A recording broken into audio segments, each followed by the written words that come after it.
कराची में सऊदी सफारतकार का कत्ल हुआ था, उस हवाले से पेशरफ्त नहीं हुई है और जो कातिल हैं वो अभी तक गिरफ्तार नहीं हुए, तो आप इस पर मजीद क्या कहेंगे? असल में ये हुआ था कि कुछ दिन पहले कराची में जो सऊदी कौंसलेट है, उन्होंने चीफ मिनिस्टर सिंध को एक लेटर अरसाल किया था, जिसमें उन्होंने इस चीज पर एहतजाज भी किया था।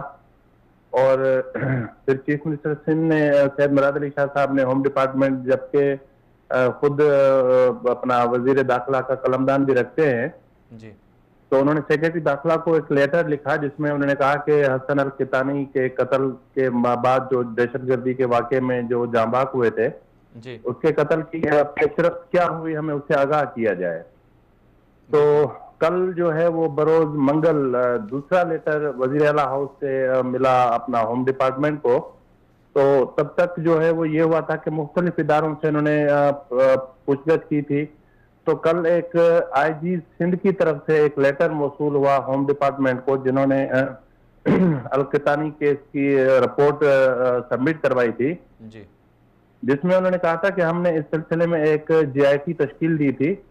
तो उस जीआईटी में 8 जो मुल्जिमान गिरफ्तार हुए थे उनको पेश किया गया था, फिर उनसे तफ्तीश की गई और तफ्तीश में यह मालूम हुआ कि जो 8 गिरफ्तार हुए थे उनमें से ज्यादातर सहूलतकार थे।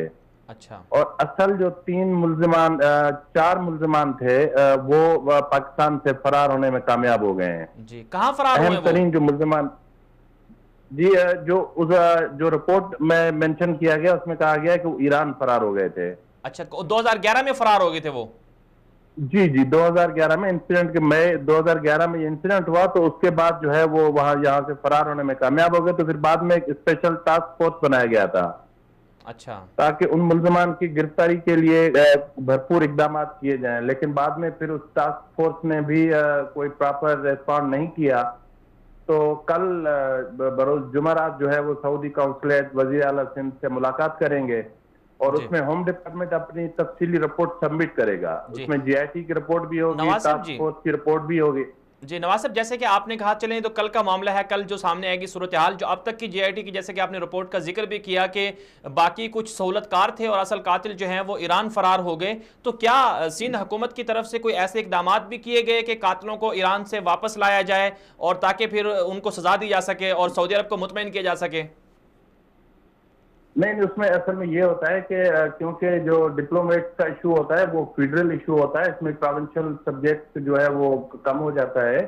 तो इन्होंने फिर फेडरल गवर्नमेंट इंटीरियर मिनिस्ट्री को इन्फॉर्म किया, तो इंटीरियर मिनिस्ट्री ने एक टास्क फोर्स बनाया था और उस टास्क फोर्स में फेडरल इन्वेस्टिगेशन एजेंसीज भी शामिल थी और ये उनकी रिस्पॉन्सिबिलिटी बनती थी। सिंध गवर्नमेंट का या जीआईटी का जहां तक काम था उन्होंने अपना काम कर दिया था। तो इसका मतलब तो ये हुआ काम बनता था।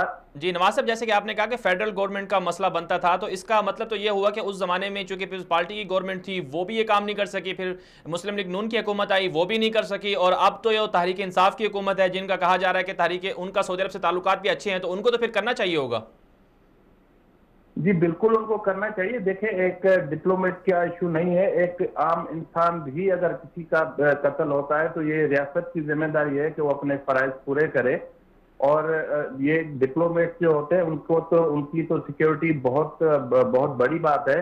लेकिन यहाँ मैं एक चीज और डिस्क्लोज करता चलूं कि कुछ दिन पहले जो यहाँ पे चीनी सफारतखाने पे अपना कॉन्सुलेट अटैक हुआ था। जी बिल्कुल। उसके बाद सिंध गवर्नमेंट ने बड़ी तशवीश का इजहार किया था, जिसमें कहा था कि फेडरल गवर्नमेंट ने या इंटीरियर मिनिस्ट्री ने अभी तक ऐसे पैरामीटर ही नहीं बनाए जिसके तहत या ऐसे स्टैंडर्ड ही फिक्स नहीं किए कि हम डिप्लोमेट्स को या कॉन्सुलेट्स को किस लेवल की सिक्योरिटी फराहम करें। मतलब इस वक्त तक इस तरह के कोई स्टैंडर्ड्स भी नहीं है। जी, तो इसमें ये बहुत अफसोसनाक बात है। जी बिल्कुल नवाज साहब, ये तो बिल्कुल ये फेडरल गवर्नमेंट ही की जिम्मेदारी बनती है कि क्योंकि सफारतकार जो होते हैं सारे के सारे उनके मामलात जो हैं वो पाकिस्तान के साथ चल रहे होते हैं, गवर्नमेंट जो पाकिस्तान की मरकजी गवर्नमेंट है उसको डील करना चाहिए। तो साथ में ये भी बता दीजिएगा कि चूंकि पाकिस्तान के सऊदी अरब के साथ ताल्लुकात भी अच्छे हैं और पाकिस्तान सऊदी अरब के एक सफारतकार का पाकिस्तान में कत्ल होना वाकई एक अफसोसनाक बात थी, तो फिर इसमें कुछ मजहबी कोई इस तरह की चीज़ भी मिली है कि चूंकि जिस तरह से ईरान भाग गए हैं तो क्या कोई इस तरह के काम कोई एक पूरा प्लान्टेड मंसूबा था या फिर अचानक ऐसे हो गया? कुछ ना कुछ तो इसमें हुआ होगा।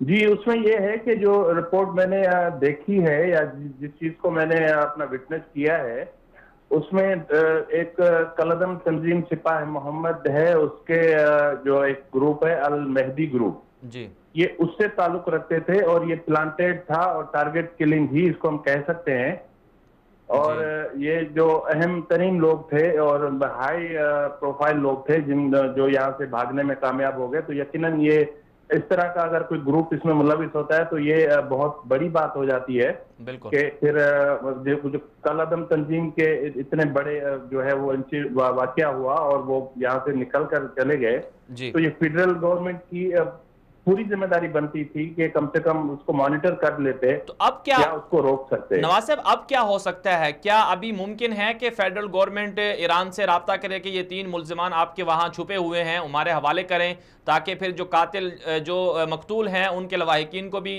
बताया जा सके कि जो कातिल था उसको सजा दी जा सकी है? तो फेडरल गवर्नमेंट क्या कर सकती है इस हवाले से मजीद?